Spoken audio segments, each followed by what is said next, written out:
Hello everybody, I'm coming to you from the Virginia Education Center for Asphalt Technology, and today we're going to be talking about safety for surface treatment operations.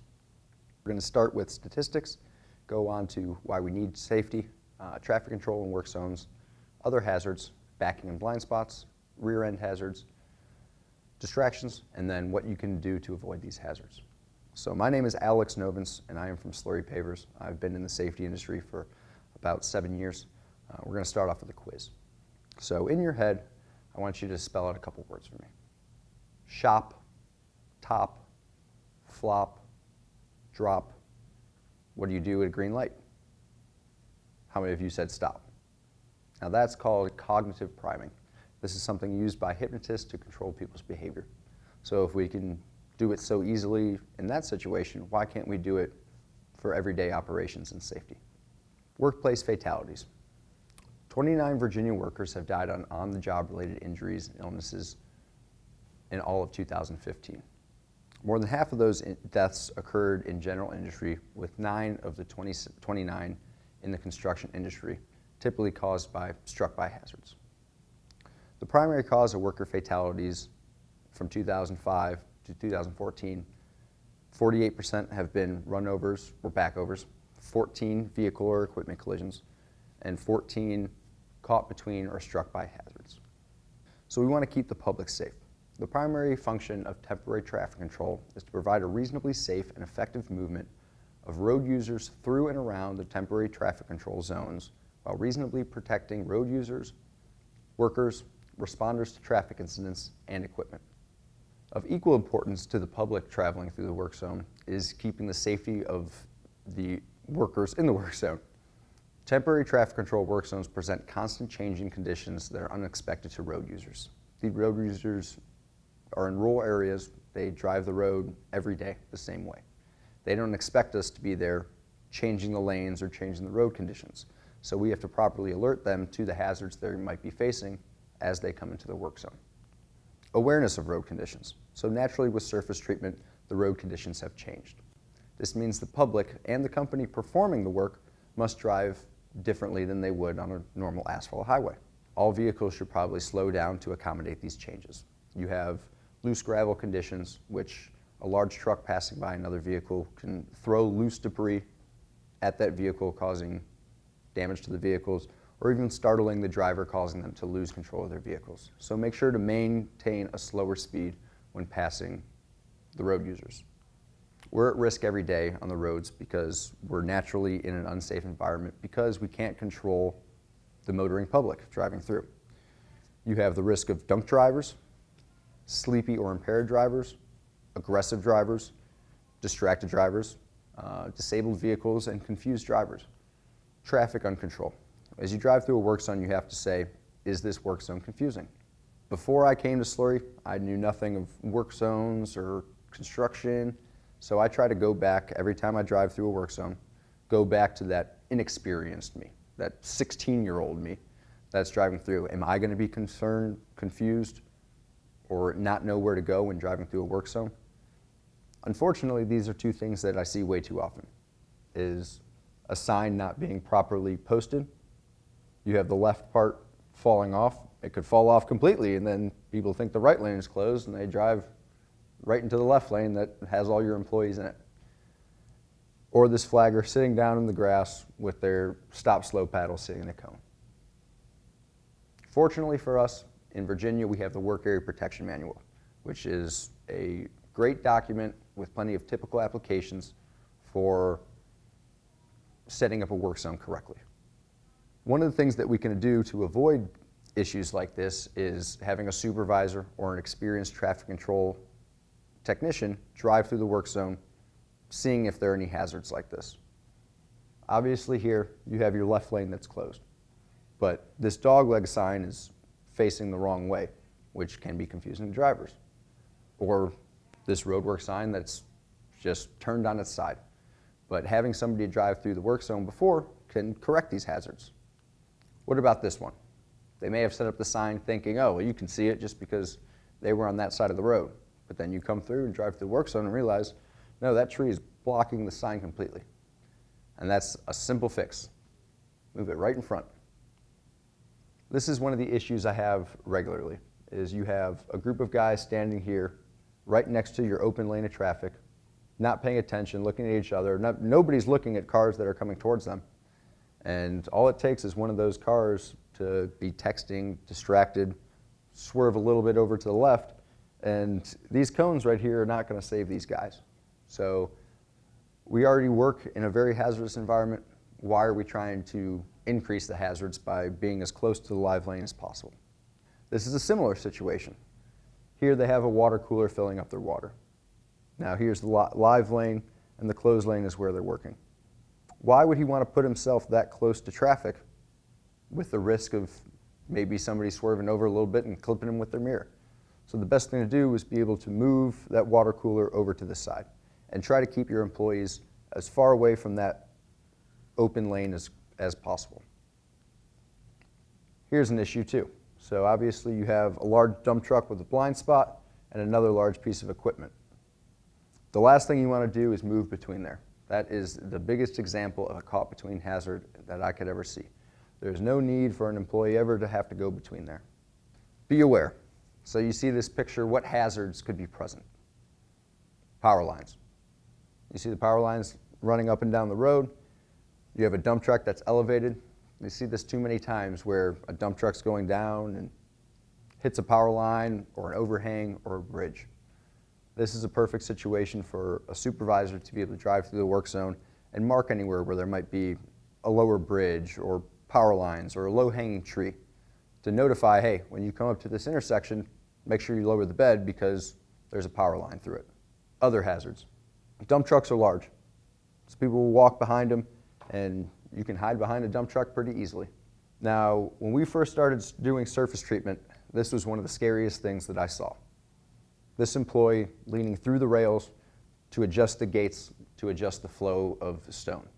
And this was normal practice, but was the scariest thing I saw. All it takes is, as he's driving along, to hit a pothole or a bump or a pile of stone, knocking that employee in front of the vehicle and potentially causing a run over. Luckily, they've made changes to it, and now you have this cabbed equipment where that operator can control all the gates down here, alleviating that hazard. Other hazards, you have rollers coming along. Make sure that you're wearing your seatbelt for anything that has rollover protection. Don't go between the rollers. Obviously, those are sitting up high too, which can create blind spots. Do you know what the leading cause of backing accidents is? Backing. A few years ago, VOSH came out with a standard called the Reverse Signal Operations Standard. This was a result of too many backing accidents causing fatalities and injuries. So what they said was vehicles with an obstructed view to the rear, now that could be a dump truck, a tanker, even a pickup truck that might have equipment or a fuel tank or something in the back, causing you not to be able to see out of that rear window or use your rear view mirror. These vehicles would have to have an audible alarm, backup alarm, that would be able to be heard over all the other noise, or a backup camera.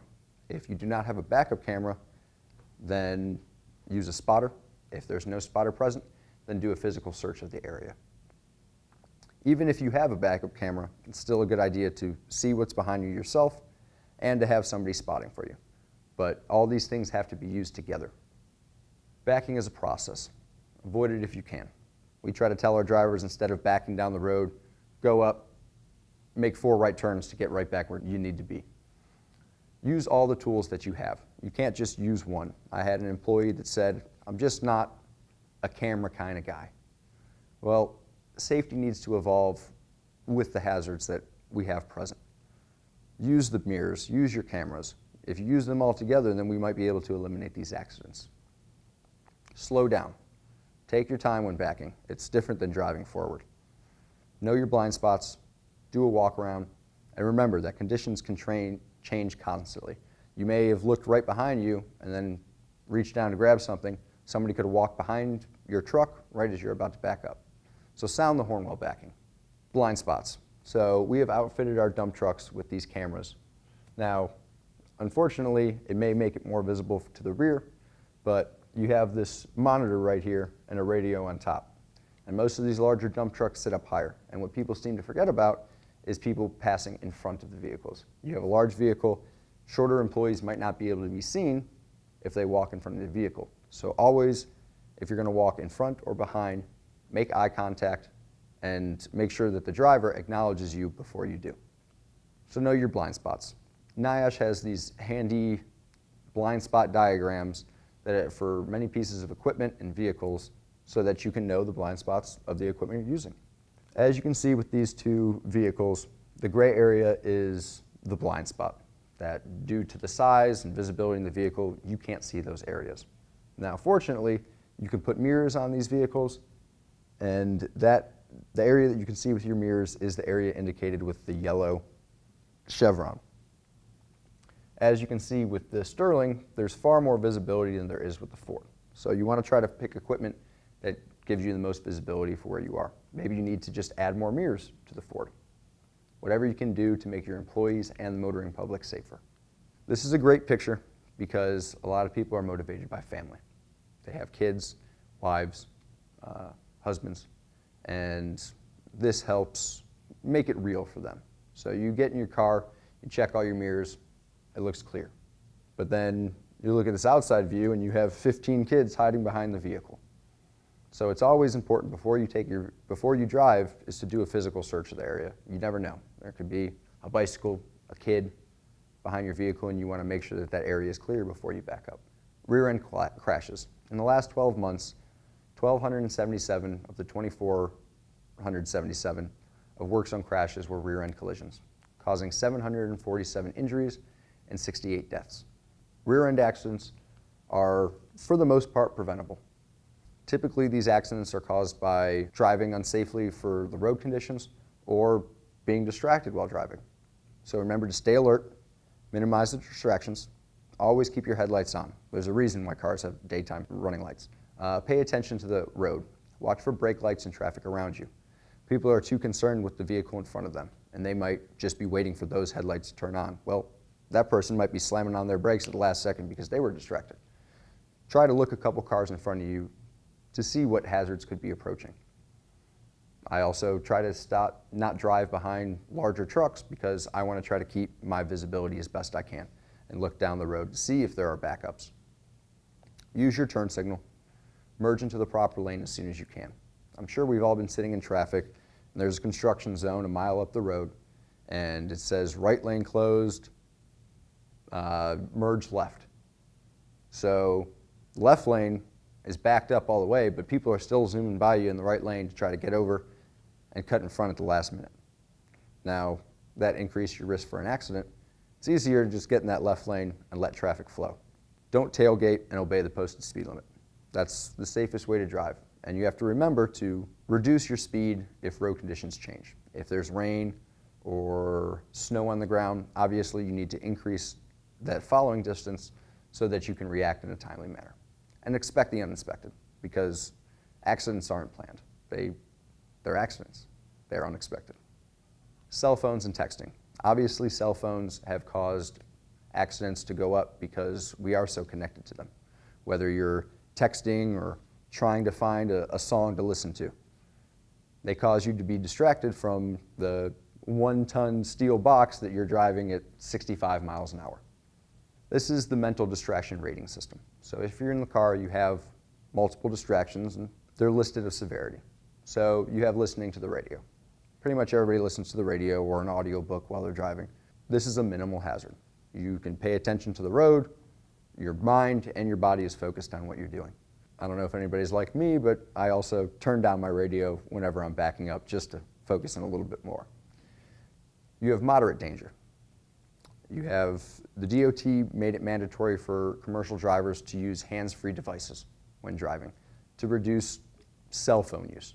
But it's still a big hazard talking on your phone. How many times have you been driving down the road and missed your exit or forgotten where the last 20 miles went because you were talking to somebody? Your body is focused on the road, but your mind is elsewhere, causing distractions, lowering your reaction time as well. Then you have, obviously, high danger, which would be texting or playing with your touchscreen, something that's diverting your eyes from the road, which causes you to obviously pay more attention to that and not be able to react if there's a car stopped in front of you or somebody walks out into traffic. Obviously, cell phones are a hazard when driving, but they can also be a hazard for the workers in the work zone. What do you do when you answer your phone and there's loud noises around? You plug the other ear so that you can focus on the phone call that you're making. But what about that car that's coming around a corner that's screeching, or the other employees yelling at you to get out of the way because that car is coming at you? You can't hear those warnings, which makes you vulnerable. If you need to use your phone, get into a parked vehicle or get into a clear zone, 30 feet off the road or preferably behind a guardrail somewhere. Also, how many times have you been talking on the phone and wandered around? That's the last thing you want to do when you're in a closed lane and there's a live lane right next to you. The last thing you want to do is wander out into traffic. So what can you do?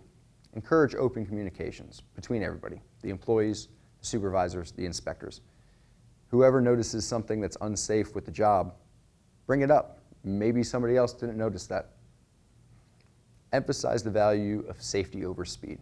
You see too many times where people try to cut corners to get the job done quicker, but they fail to see what happens if there's an accident that occurs.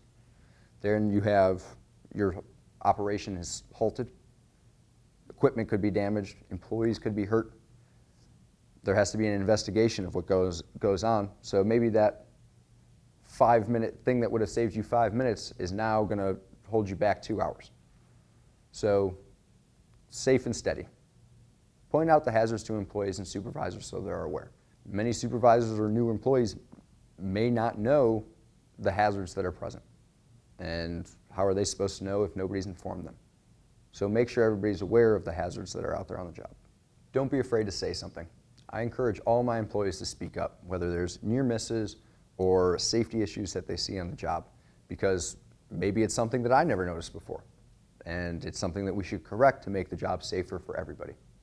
Be proactive in working and living safety. So too often in safety are we reactive. A lot of companies don't have safety glass policies until something happens and somebody loses an eye. Set a good example. Don't just practice safety on the job or when someone's looking. I have crews that I know everybody's going to be wearing their stuff when I pull up on the job, and there are crews that I see them scurry to get their hard hats and vests on as soon as I pull up. You want to make it a routine. You want to make these safety behaviors a culture so that everybody does them and it feels normal not to do them. I get in my car and I forget to put my seatbelt on. It feels weird, and then I know to put it on. And understand that people make mistakes and they forget things. That's why we need to look out for each other. There are going to be times where your supervisor might get out of his truck without his hard hat on or his vest. There's nothing wrong with speaking up and telling him to put it on. People have no problem telling the safety guy when he walks around without safety glasses. Remind experienced employees to maintain their diligence and not become complacent. We work in an inherently unsafe situation, and these guys need to understand that the hazards are present. Train and retrain employees who need it. If you have employees that are not following policies, either they were never trained to do it in the first place, or they've gotten complacent and they need retraining. They need a reminder that it is dangerous what we do. And understand the motivation behind the action. Empower employees to be accountable for their personal safety and to that of their coworkers. I went to a safety conference a couple years ago, and they talked about a program called Safe Before You Act. And it's thinking of 4 people in your life that you want to be safe for, that you want to come home with all your fingers and toes for them. Now, it may not be 4. I'm a single guy. It's just pretty much my parents and maybe my dog. But I still want to come home safe for them. So why do you do this? What is your motivation to be safe on the job? Is it that safety bonus at the end of the year? Or is it the fact that you want to be able to enjoy life with your family? And if you suffer a workplace injury, that might diminish your quality of life. Whatever your motivation is, remember it when you go out there every day, because what we do is dangerous and you need to pay attention. So ask yourself, is the risk I am about to take worth the reward that could possibly come from my actions? Can the risk I'm about to take hurt anyone else in the immediate area? Could the risk I'm about to take cost either myself or my company money in lost time and medical bills? Will the risk put me in this position that will cause me not to be able to make it home to my family? So ask, is the risk really worth it? Thank you very much for your time. If you have any questions, my contact information is on the board. Thank you very much.